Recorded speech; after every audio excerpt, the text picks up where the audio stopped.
Hey, Garrett. Early on, back in July, Jock described this as kind of a singular experience, something that would link you guys just for having gone through it together. As you went through it, did it feel like that to you? Uh, Very much so. Very much so. Going through what we're going through, um, this situation being so unique, so new, so different for everybody, and being the group of guys that actually came down here and having another six new guys and seven new guys, however many it was, to come down here. This is going to be a unique situation, and it definitely has brought us closer together.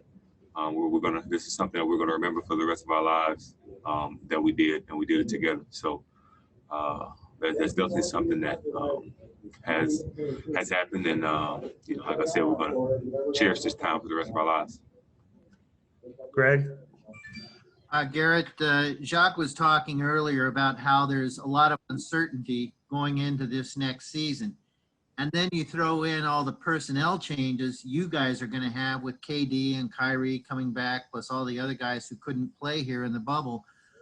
What kind of challenge do you think the Nets are going to face in that situation?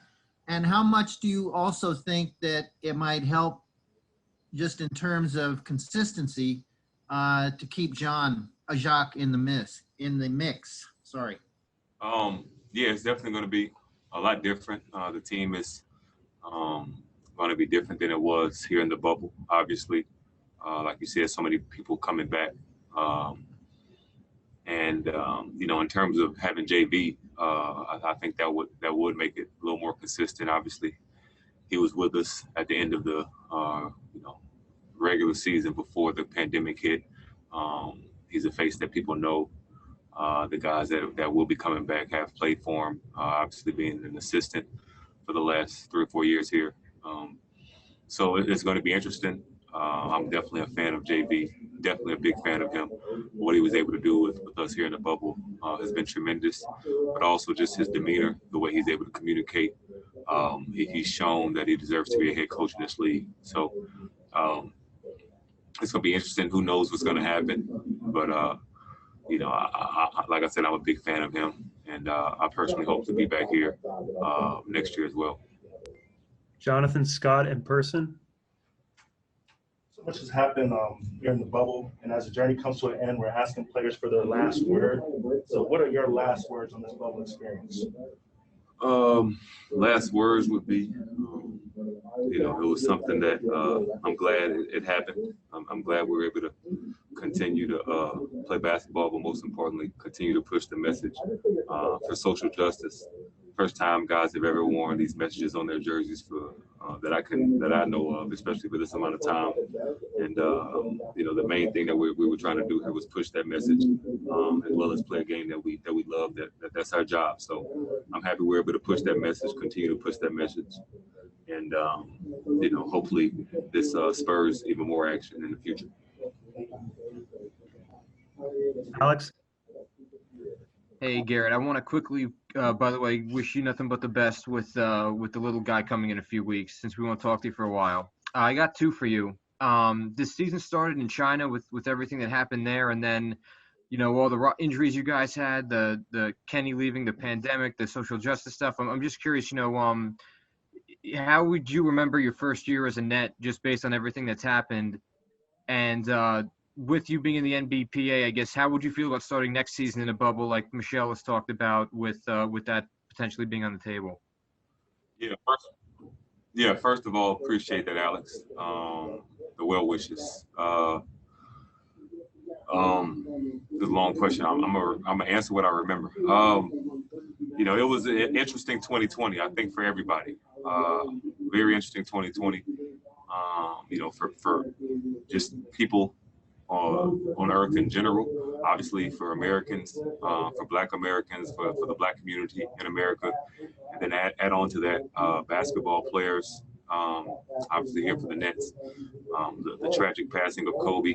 Uh, you know, Kenny being let go, a change in coaching here in Brooklyn, and then the pandemic, and trying to decide whether we were going to play, how it was going to happen, and then ultimately getting to this point where we played and had a very different team and locked up a 7th seed and played against Toronto, the defending champs. So it was a very interesting first season here in Brooklyn / Orlando. But I'm glad I was able to play here. It's a great organization, a tremendous organization, first class in every regard. Exactly what I heard, what I thought when I was signing here. And again, I reiterate, I very much hope to be here next year when we have our full cast of guys, so we can make a nice push. So it's going to be interesting. I'm excited for the challenge in terms of the bubble next year. Who knows? Again, this is I signed a contract. This is our job. So if that happens, I just hope we can allow family in a little earlier. And however that goes, we have a little longer to talk about, and we know what has worked and what hasn't worked. So I think we'll have things on the table that hopefully can be done. But if that's what needs to happen again, we've gone through it at least once. So it's going to be difficult times ahead again, but hopefully we'll find a way to make it work. Last question for Garrett. Christian? Hey, Garrett. Obviously, a lot of the conversation is shifting towards next season, especially you guys have Kevin and Kyrie coming back. I'm just curious, how does having 2 superstar offensive talents like that change everybody else's role on the floor? And B, what kind of players, obviously this is a critical offseason, what kind of players do you think best fit their skill set in terms of putting different pieces around them? Yeah. It definitely changes people's roles. The guys that were starting, they're going to have the ball in their hands a lot. And obviously it depends on, what coach is our coach. KD, both of these guys know how to play basketball though. And in today's game, we have those guys who can play one-on-one and get to their spots. But, at the end of the day, the best basketball is basketball, when the ball moves and everybody's involved. And with the talent we're going to have next year, especially early on and throughout the game, we're going to be able to move the ball, play with the pass, obviously let those guys get to their spots. But, when at the end of the game, when we need a basket, we can give it to them. But having a guy like Garrett show what he can do with the ball in his hands, obviously what Spencer can do with the ball in his hands, they're not going to have to be the guys that, have to dominate the ball as much as they've done, as Kyrie has done in the past, and, what KD did in OKC. KD has shown he can play with the pass, obviously in Golden State. So again, like with that talent, roles will change, but at the end of the day, if we play with the pass and play team basketball, it's going to be very tough to stop. That was such a long answer. I don't even remember the second question. Okay.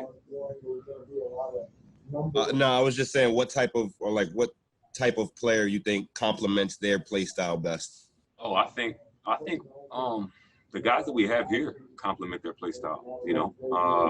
Having guys that can again play without the ball, play with the ball, to get them some touches off of it. Guys that can spot up and shoot. Guys that can play a lot of different positions. Allowing them to play different positions, allowing Kyrie to play off the ball sometimes, allowing KD to play 3 or 4. Those are guys that if you have guys that can, like a Karis LeVert, Spencer Dinwiddie, Joe Harris, guys that can play off the ball and on the ball if need be. Those are the guys that really, help them out and let them be the best players they can be.